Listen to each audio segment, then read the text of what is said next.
Hi families, welcome to the new school year. As we all know way too well, this school year is going to be different than any other. In this video, I'll briefly discuss how parents and caregivers might prepare a space for the at-home learning that will be happening this school year. The students in my own classroom will begin the year in the hybrid learning model, but this information applies to 100% distance learners and their families as well. To quickly introduce myself, my name is Kelly Feldkamp. I've been a kindergarten teacher since 2008, and I work here at Brookview Elementary School. I'm a mom of two girls of my own, so I understand all of the challenges that come with parenting and teaching your child at home. I know that I speak for all of my colleagues when I say we want to help team with you like we never have before. We want to be extra communicative. We want to be purposeful with the at-home activities your child's doing so it's really meaningful work for them as much as possible. And then I know that we all aim to be really organized with our weekly schedules so it's easy for you to understand what your child should be learning and how to help them.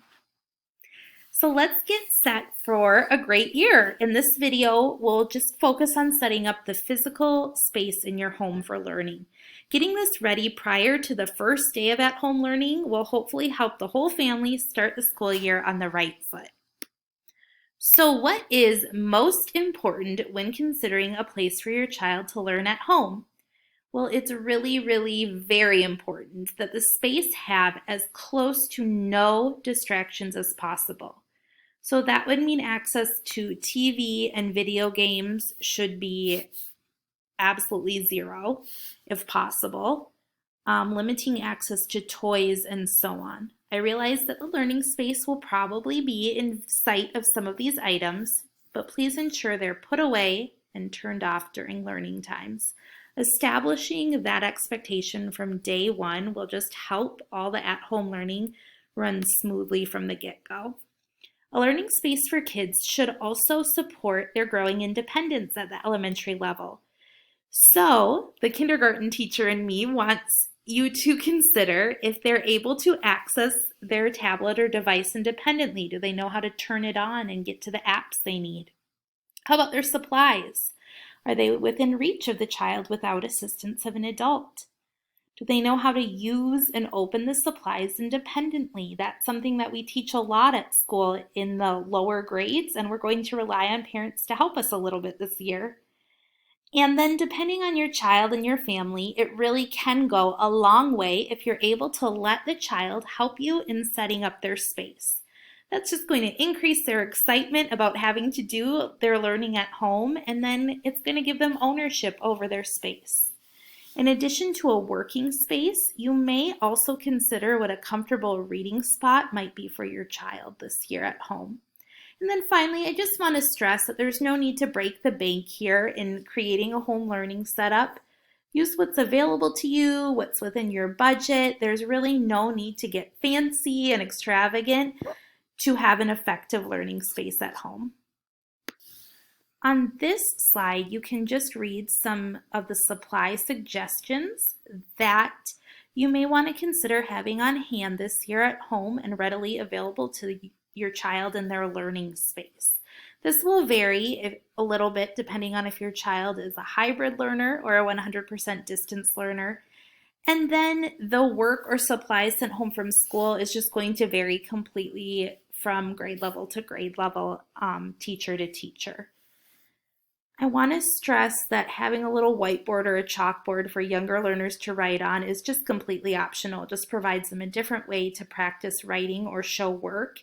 And then it's great if your child has access to books at home, but I want to assure you that there will be online access to books through the school district this year as well. So if you're in need of some inspiration, here are some possibilities for what a child's learning space might look like in your home.